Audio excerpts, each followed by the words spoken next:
Hey YouTube, this is Steve from Average Joe's Fantasy Football, and we've got your start and sit video for the tight end position for week 4. Now again, this is full PPR and half PPR. If it is standard, of course, hit us up in the comments. We'll be able to help you guys answer any of those questions you may have for your lineup.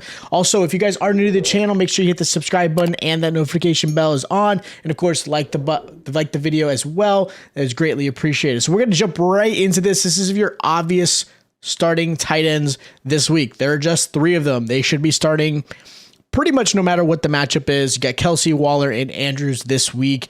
These guys you should be obviously starting. I don't have to go into detail about that.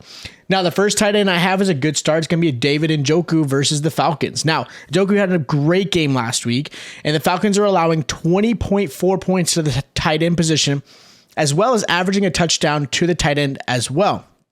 On top of that, Njoku has quietly become the second favorite target of Brissett so far, obviously behind Amari Cooper. Last week, he had 9 receptions with 89 yards and a touchdown.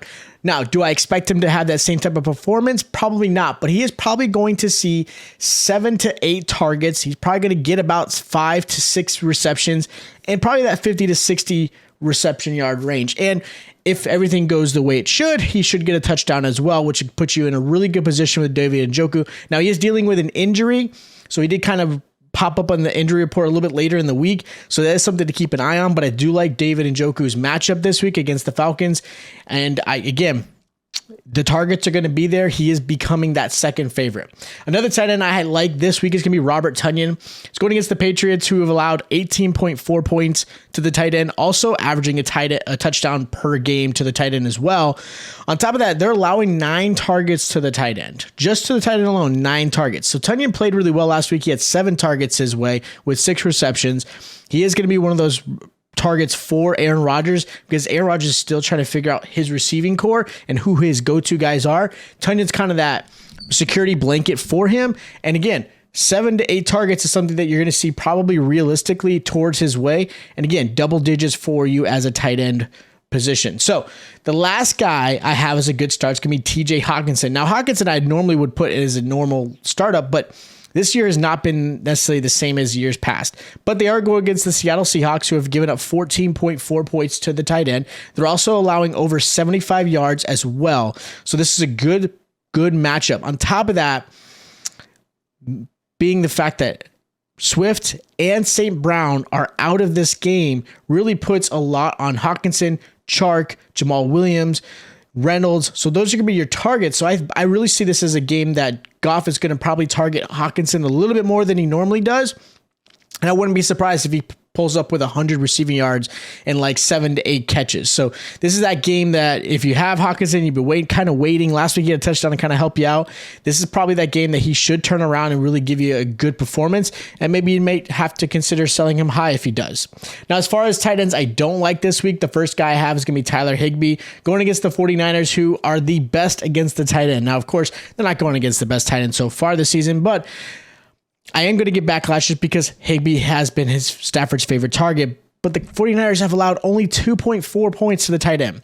They've only allowed 1 reception so far per game. They have not allowed a touchdown as well. So this is really a good game that maybe, Kupp, maybe a Robinson might have a little bit more than Higbee. Another guy I don't like this week is George Kittle in that same game. Now, George Kittle came back last week. He didn't do amazing things. It was his first one from his injury. So again, I wasn't expecting much. This is now his second game from his injury. But with that said, Rams are also a really good defense against the tight end. They've only allowed 5.8 points in under 30 yards. And the first game that Kittle did play, he had 4 receptions and just under 38 yards. I think he had 28 yards. So matchup wise, not a great one. And until I see a little bit more, and of course, performance out of Jimmy G, I'm sitting Kittle this week. Last guy I have as a good sit is going to be Irv Smith Jr. Look, Irv Smith's going against the Saints. This is a really tough one. Now, the Saints have only allowed 5.9 points. They're also keeping tight ends under 30 receiving yards, just like the Rams, and they have yet to give up a touchdown as well. Now, Irv did receive 6 targets last week, but he only had 2 receptions. That connection really wasn't there with him and Cousins. And Cousins just been kind of all over the place. I mean, we're seeing games out of Justin Jefferson that you probably drafted in the first round, and you're like, what is going on, when he was one of the top 5 receivers last year. So there's a lot going on with Cousins trying to figure out his this whole offense, but Irv Smith's not a good one to kind of play around with this week going against the Saints. Now, as far as some sleepers, first guy I have is going to be Gerald Everett. This is normally on a sleeper because the Texans actually do a pretty good job. They actually hold tight ends to 8.3 points and keeping them under 40 yards. So that is something to watch out for. But the fact is Keenan Allen is out again. So with that said, Gerald Everett does get targeted pretty heavily. He was targeted 6 times last week. And again, he's going to be their, I would say, red zone option besides obviously Mike Williams. So the fact that Herbert's still playing, matchup could be a little bit better. I mean, obviously I would love for it to be a better matchup, but the Texans still will give him at least 50 to 60 yards. So as a sleeper, you're probably putting in Everett here. Another guy I have as a sleeper, which is kind of odd to say, but I have Pat Freiermuth as an option here. Now the Jets actually do a pretty good job against the tight end. They only allow 7 targets a game, which is quite a bit, but they're keeping tight ends around 50 yards. With that said, Freiermuth is averaging 7 targets a game as well. So he's really the second option behind Deontay Johnson as Mitch's go-to. With that said, the Jets, like I said, do a pretty good job at keeping them under 50 yards. But the targets are going to be there. He's probably going to get 7 to 8 targets. He's probably going to return those into about 5 to 6 catches, anywhere from 50 to 70 yards. So he's probably going to get you about that 11 to 12 point range in full PPR. And if he obviously gets a touchdown in this game, which is very plausible, he is a good red zone threat, he's going to get you that 18 to 19 points. So again, as a sleeper, you're probably starting him anyways, but I like him this week. So those are my start sits and sleepers for the tight end position for week 4. If you guys have not already, make sure you check out our start sits for running back, wide receiver, and quarterback. Of course, if you have questions for your lineup, even if it's not tight end related, of course, hit us up in the comments down below.